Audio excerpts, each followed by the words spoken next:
right, guys, here we are. The map is Daybreak, and down at the bottom left part of it, we have our blue Zerg player winning the last game on Ohana, tying things up 3-3 in this best-of-9 Fight Club match. It is Slayer's CoCa. And in the top right part of the map, in the red from the team Startail, now he wants to get that lead back again. He doesn't like the situation, I'm sure. It is StarSquirtle.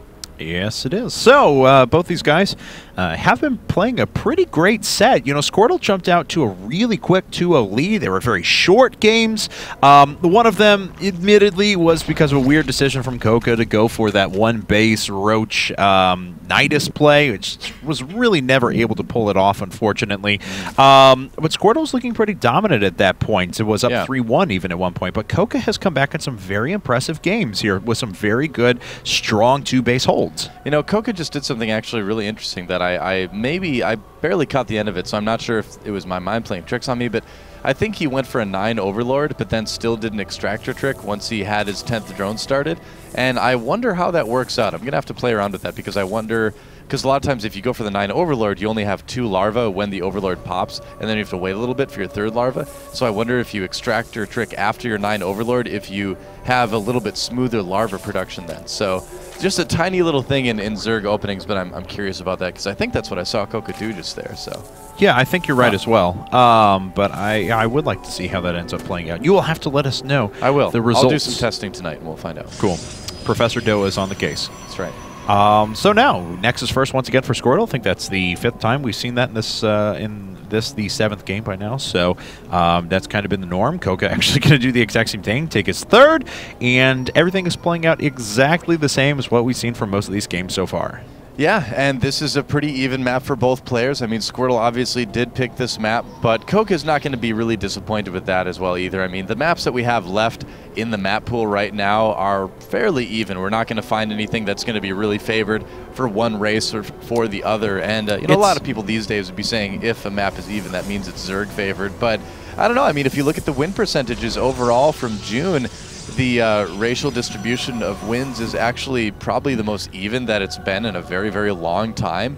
Zerg just having a bit of an edge and Terran just kind of a little bit below everybody else, but pretty even. Now, I don't know Squirtle's individual percentages on all these matchups, but the 2 maps that are left after this are ESV Sandshore Mist and Metropolis, and I'm a little surprised, I have to admit, that he didn't go for Metropolis.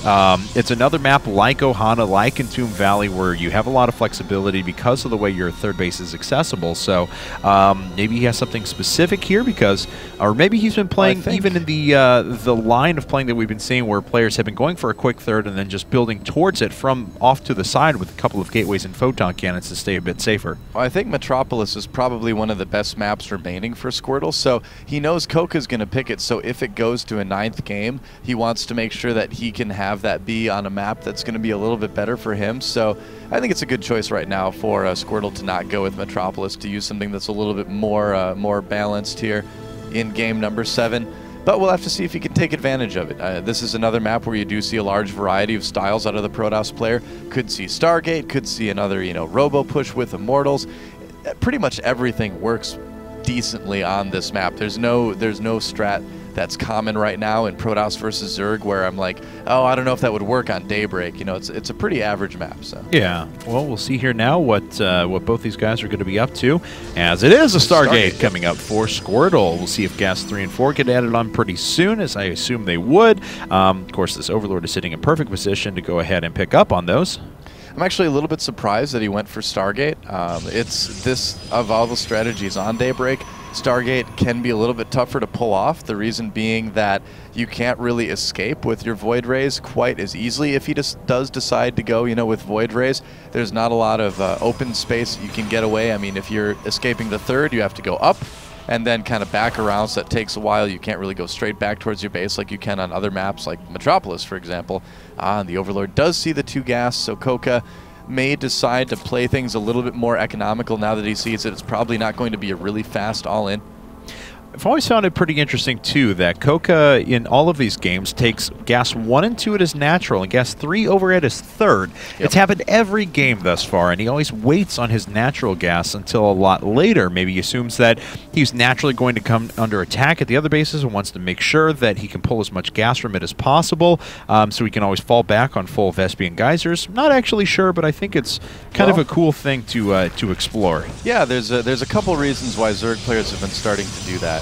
One of them is going to be that it's just simply a little bit harder to scout how many gases Zerg has. You know, when you don't take them in the normal places, you kind of spread them out like that, and it does keep your opponent guessing a little bit. Whoa. The other thing that I've heard that's a reason that a lot of Zergs do it, and I think this is probably the #1 reason, is when your base is being attacked, having that extra structure there can sometimes confuse the Stalker AI and mean that your hatchery is going to take a few less shots. And sometimes, you know, we've seen really, really close holds for Zerg where all that it comes down to is a hatchery, you know, with a few extra hit points. So it's much better to have to replace a Vespin geyser than a hatchery. I want to mention that this is actually a quite large push coming out of Squirtle. Oh, yeah. It's 7-gate Stargate +1, and I thought he was going to cut at just 1 Void Ray, but he is starting his second. He's actually faking a third, too.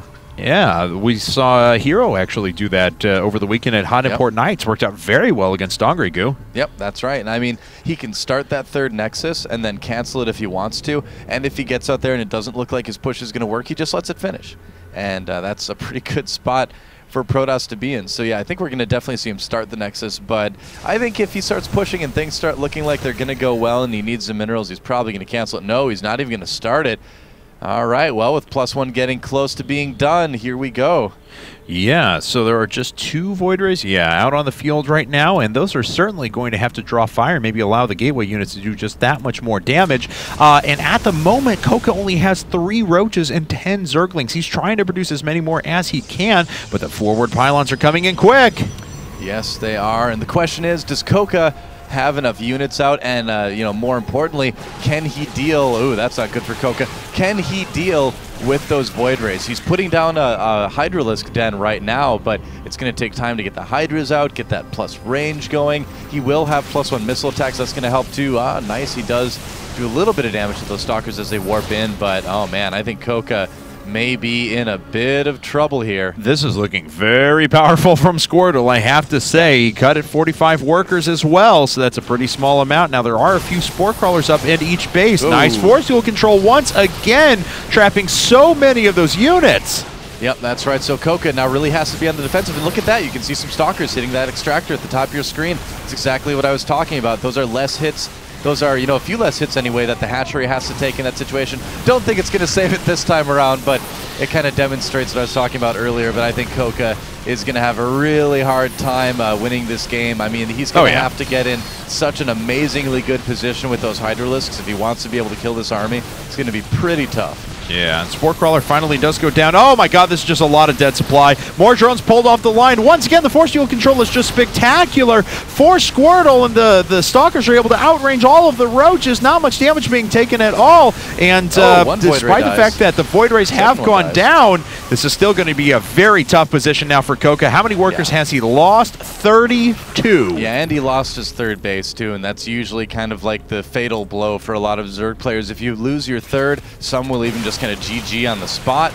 But in this case, you know, he's not going to. He's going to probably try to retake it here. But it's tough. I mean, you don't have the larva, you don't have the economy, and this attack is going to be cleaned up pretty easily by Squirtle, and I think that may be the game right there. Yeah, Hydra's just sitting on that 5 range as well, which could come into play, you know, with a big stand here. But still, Squirtle just going to kind of roll up almost to victory. He's up by 35 supply now. He's got a ton of available units. Yeah, he can even take his third if he wants to. He knows he's in such a good spot that it's going to be very difficult for CoCa to come back. Yep, exactly. GG. GG, there it is. And Squirtle